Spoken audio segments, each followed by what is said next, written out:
சமம் என்ற புத்தகத்தை பற்றி நான் இன்னைக்கு பேச வந்திருக்கேன். செந்திலுங்கிற பையன் எறையூரில் 8ஆம் வகுப்பு படிக்கிறான். அவனுக்கு அம்மாவும் அப்பாவும் விவசாய வேலை பார்க்குறாங்க.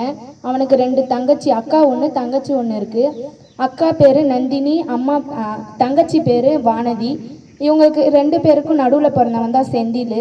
செந்திலுக்கு அவங்க அக்கா தங்கச்சி கூட இருந்து செந்தில் அவங்க அக்கா தங்கச்சி விளையாடுறதே அவனுக்கு ரொம்ப பிடிச்சி போச்சு. அதாவது என்னன்னா பல்லாங்குழி, ஓடி பிடிச்சி விளையாடுறது, டாயம், இந்த மாதிரிலாம் விளையாண்டு அவனுக்கு பிடிச்சி போச்சு. அதனால் அவங்க அக்கா கூடயே விளையாடுறாங்க. ஒரு நாள் அவங்க அப்பா திட்டுறாரு, ஆம்பளை பிள்ளையா நெஞ்சு நிமித்திட்டு நடடா, ஏன் பொம்பளை பிள்ளையா நீ ஓடி ஓடி ஒளியிற, வெளியே போவே எனக்கு அசிங்கமாக இருக்குது, பெரியவங்க எல்லாம் பார்த்து என்னை கேலி பண்ணுறாங்க அப்படின்னு சொல்லி அவங்க அப்பா சொல்கிறாரு. உடனே அம்மா வராங்க, ஏங்க நம்ம பிள்ளைய திட்டுறீங்க, நம்ம பிள்ளை நமக்கு எப்போவுமே நம்மளுக்கு சொக்க தங்கம், அடுத்தவங்க சொல்கிறாங்கன்னு நீங்கள் அடுத்தவங்க பேச்சை கேட்காதீங்க, நம்ம பிள்ளைய முன்னே நீங்கள் நம்புங்க அப்படின்னு சொல்லி சொல்கிறாங்க. அவரும் சரின்னு சொல்லிட்டு அவரும் திட்டிட்டு போயிட்டாரு.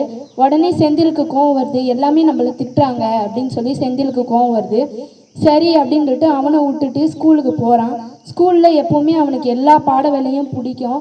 கடைசியில் அவனுக்கு பிடி பீரியட் வரக்குள்ள மட்டும் அவன் மூஞ்ச தொங்க போட்டுக்கிறான். ஏன்னா அவனுக்கு பிடி பீரியட் பிடிக்காது. மற்ற பசங்க எல்லாம் நினைப்பாங்க, கணக்கு டீச்சர் வரக்கூடாது, கணக்கு பாட வேலை வரக்கூடாது அப்படின்னு சொல்லி நினைப்பாங்க. ஆனால் நம்ம பசங்க அந்த செந்திலுங்கிற பையன் எல்லா அவரும் வரணும், பிடி அவர் வரக்கூடாது அப்படின்னு சொல்லிட்டு அவன் பிடி அவருக்கு விளையாட போகாமல் கிளாஸ்ல உட்காந்துருக்கான். ஒரு நாள் யாருமே விளையாட மாட்டேங்கிறாங்க அப்படின்னு சொல்லிட்டு பிடி சார் அவங்களுக்கு ஓட்டப்பந்தயம் வைக்கிறாங்க. 100 மில்லியை கடக்கணும் அப்படின்னு சொல்லி எல்லாமே விளையாடுறாங்க. கடைசியாக செந்தில் விளையாடுறான்.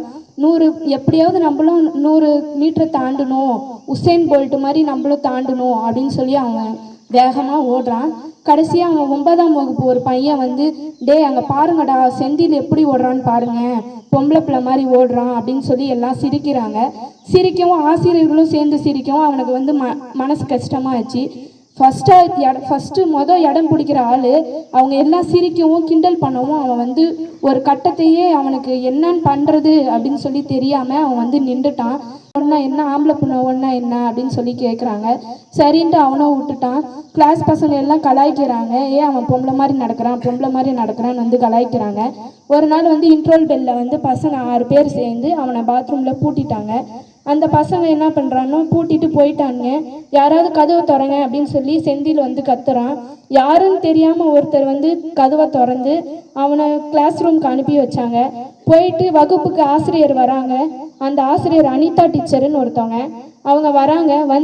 டே செந்தில், நீ ஆம்பளையா பொம்பளையாடா, நீ என்ன இப்படி நடந்துக்கிற அப்படின்னு சொல்லி மற்ற பசங்களை திட்டாம செந்தில திட்டுறாங்க. அவனுக்கு உடனே என்ன பண்றதுன்னு தெரியாம கம்முன்னு அப்படியே அமைதியா நிக்கிறான்.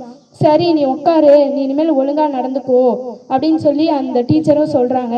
சரி அப்படின்ட்டு அவன் கம்முனே இருக்கான். ஒரு கட்டத்தில் 6ஆம் வகுப்பு அன்புன்னு ஒரு பையன், அந்த பையன் செந்தில்கிட்ட சொல்கிறான், யாரோ உன் பேரை எழுதி வச்சுருக்காங்க, பொம்பளை பிள்ளை ஃபோட்டோ வரைஞ்சி பாத்ரூமில் உன் பேர் எழுதி வச்சுருக்காங்க அப்படின்னு சொல்லி சொல்கிறான். இவனும் ஓடி போய் பார்க்குறான். ஒரு பொம்பளை ஃபோட்டோவை வரைஞ்சி அஜக் செந்தில் அப்படின்னு சொல்லி ஒன்று எழுதி வச்சுருக்கான். அவனும் மனசு உடஞ்சி அவன் ஆசிரியர்கிட்ட கேட்குறான், ஏன்டா நீ சோர்ந்து உட்காந்துருக்கேன்னு ஆசிரியர் கேட்குறாரு, உடம்புக்கிடம் சரியில்லையா அப்படின்னு சொல்லி கேட்குறாரு. இல்லை, எனக்கு நல்லா தான் இருக்கேன் சார், எனக்கு ஒரு கேள்விக்கு நீங்கள் ஆன்சர் சொல்லுங்கள் அப்படின்னு சொல்லி அவன் கேட்குறான். உடனே அவனும் சொல்கிறான், இந்த மாதிரி அஜக்னா என்ன சார் அப்படின்னு சொல்லி கேட்குறான். அஜக்னா ஒரு குரோமோசோம்கள் உள்ளது தான், எக்ஸும் சேர்ந்தா பெண்களையும் எக்ஸும் ஒய்யும் சேர்ந்தா ஆண்களையும் குறிக்கிறது தான்ப்பா அப்படின்னு சொல்லி சொல்கிறாரு. அவர் அந்த கொஸ்டினை கேட்கவும் அவரே கொஞ்சம் அதிர்ச்சி ஆயிட்டாரு. சரிங்க சார் அப்படின்னு சொல்லிட்டு உட்காடுறான். இந்த மாதிரிலாம் நம்மளை வச்சு கலாய்க்கிறாங்களே, நம்ம என்ன பாவம் பண்ணோம் அப்படின்னு சொல்லி அவன் மன உடைச்சலுக்கு ஆளாகிறான்.